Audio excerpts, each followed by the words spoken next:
All right, welcome to Crypto News and Investigative Reports. I'm glad that you're able to join us. Please follow us on Twitter. We're Crypto News and Investigative Reports at RobTechP. Also, please click the subscribe button. Help us lift up our subscription number. And please click the bell. Yeah, that bell right there. That bell will let you know every time we have an alert. So I'm glad that you're joining us. We got a little bit of news to share with you today. We're going to look at the market, and then we're going to look at a couple of articles, and then I also have a video that I would like to show you. But once again, excuse me. Once again, thank you for joining us. I really appreciate it. All right, so let's take a look at the market. All right, what we have in the market, we have Bitcoin.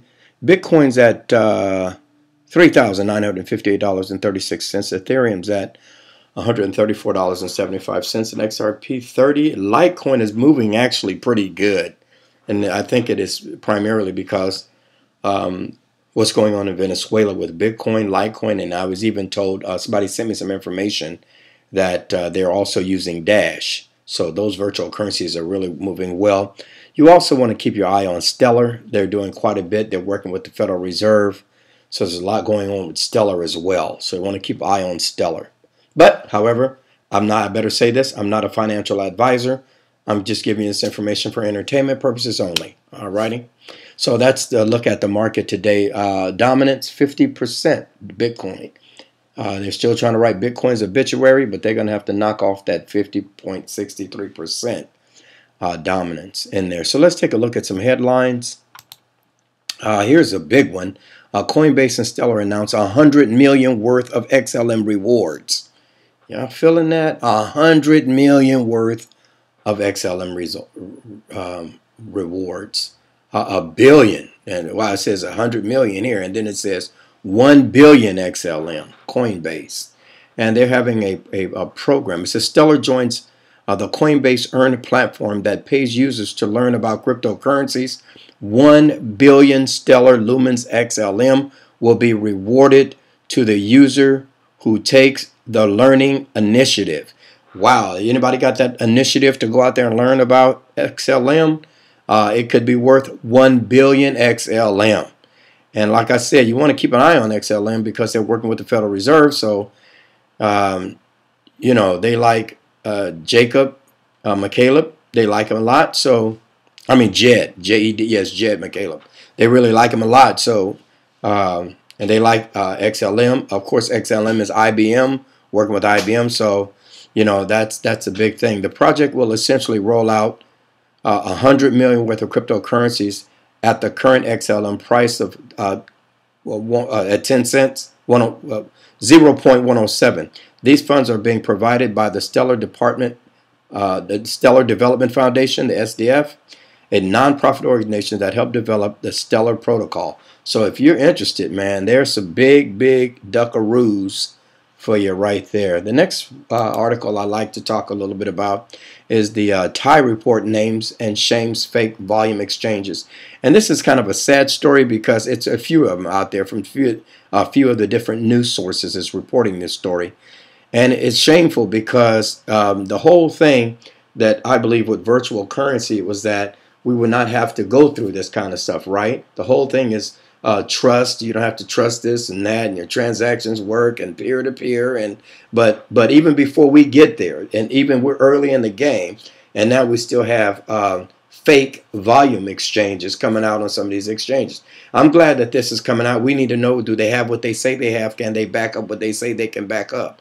I think they need to investigate every exchange to see if these exchanges are holding up, because at the point right now, these exchanges are the only thing that virtual currencies really have that's moving any liquidity, having any money. The exchanges are the only thing that's holding it up right now. The over-the-counter, the OTC exchanges and those kind of things are holding it up, are holding up virtual currency until the financial investors, right? Until they come in and pour in liquidity. So I think this is very sad. This is a very sad article. There's like I said, there's a whole bunch of news sources that's reporting this. And it's really sad. It is. But wherever there's money is, there's crime. And then the next article right here, it says Cisco takes aim at 10 billion enterprise blockchain market.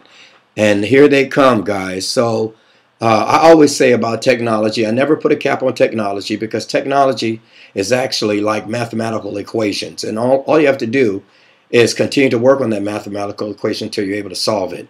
And so Cisco system is taking aim at a 10 billion enterprise market. Actually, this article is saying that what they want to do is just like what they did for the internet. You know, a Cisco system helped build the infrastructure of the internet, and they're looking at what's happening with the Internet of Value, and the Internet of Value actually still needs pretty much the same thing, and infrastructure. Excuse me. And so it says U.S.-based telecommunications equipment manufacturer Cisco System has set an eye on enterprise blockchain solutions on the premise that the market and an approximate USD 10 billion by 2021. That's a lot of money, 10 billion by 2021. So I think Cisco System is going to take a stab at assisting, working, partnering, preparing the Internet of Value infrastructure, because that's what they do, and they do it so well. But like I said, we tweet these articles out. You can go by our Twitter page with CNIR, Crypto News and Investigative Reports, and RobTechP. Yeah, ROBTECHP, RobTechP. And you can take a look at these articles. And the last thing I want to show you before I go will be the 2019 Milken Institute that took place a couple of weeks ago. And it's Mike Novogratz. You remember him. Mike Novogratz is over Galaxy. And he's talking about what happened between December 2017, January 2018. Because you remember there was it was hot. I mean, between December 2017 and January 2018, I mean, Bitcoin hit the roof. It was the first virtual currency to ever get to a 19.9 or wherever it went. And all of the virtual currency, Litecoin was up. Ethereum hit an all-time high. All of these virtual currencies, Dash, they all hit a high, you know. And so, but what happened? What happened? And I think Mike Novogratz answers that question right here on this video. Once again, thank you for joining us, Crypto News and Investigative Reports, and please follow us on Twitter.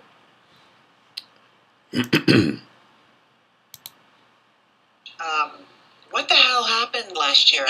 Well, we had a lot more people in the crypto session last year.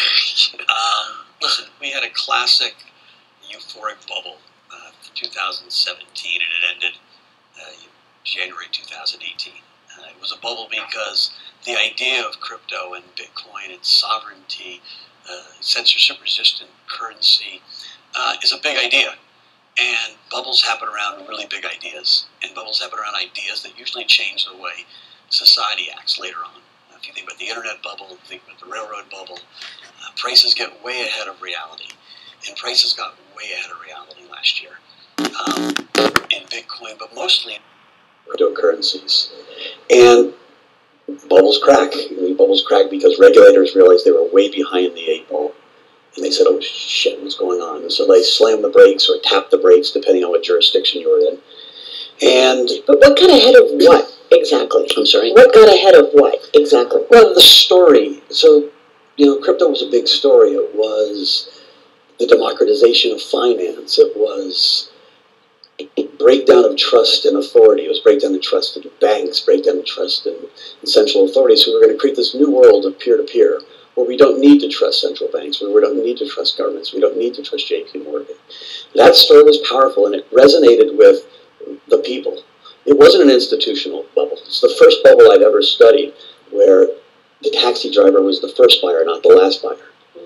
No institutions were really in it, and that's why the regulators missed it. Regulators have their contacts at JP Morgan and Goldman Sachs and Nomura. They don't have their contacts with Mr. and Mrs. Watanabe. And so regulators were way behind the 8 ball.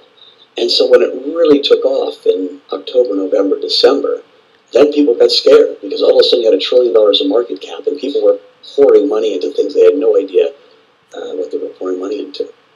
And so in lots of ways it was a correction that was needed. It set the movement back some. But bubbles are neat because they suck in capital, and they suck in energy, and they suck in both human capital and physical plant equipment. And then all this energy goes to work on making the next bright, shiny toy. And so what's been going on, literally since last year, has been people toiling away at building, Web 3.0. There are 8 different, 10 different, 80 different versions of what will be some form of decentralized, global supercomputer. What's been going on is in the Bitcoin space, companies have been building the architecture for institutions to move into the space. What does that mean? They need good custody solutions. They need accountants that will actually audit. They need law firms that will actually deal. And so there's been a monster movement. There's been big announcements like Fidelity coming into custody, Bakkt, which is a New York Stock Exchange ICE, company getting into one-day settlement of futures and in custody. And so as we see trusted institutions, there's an irony, actually, quite frankly, that this was a we don't need to trust the institutions movement, but to get the institutions, then you need to trust the institutions. And that architecture is being put in place. And so you're going to see in the next 3, 6, 12 months this movement towards institutions playing in the game. And Bitcoin, I separate Bitcoin from the rest. Bitcoin, I think, has taken a space as digital gold, this store of value that's valuable just because it's valuable. There's 118 elements on the periodic table, I think 118 elements. Now you're just showing off. Well, gold has value just because it does, but the rest of the elements only have value because we use them. Yeah. And so what you're going to see is the rest of crypto, if it's Ethereum or EOS or the Telegram or Hashgraph, they're going to need to prove usage. And then you're going to do some kind of discounted cash flow of, well, why are these things valuable? They're valuable because there's some cost of transaction times the amount of transactions. You're going to have some valuation models. And it's not going to go to infinity, right? Last year, people were like, oh, it's M2 plus M3, and these things could be worth a total $80 trillion GDP of the whole world. That was crazy talk. Yeah. And so I think it doesn't mean that this space isn't going to be an important space. And in 10 years, it's not going to be its own asset class.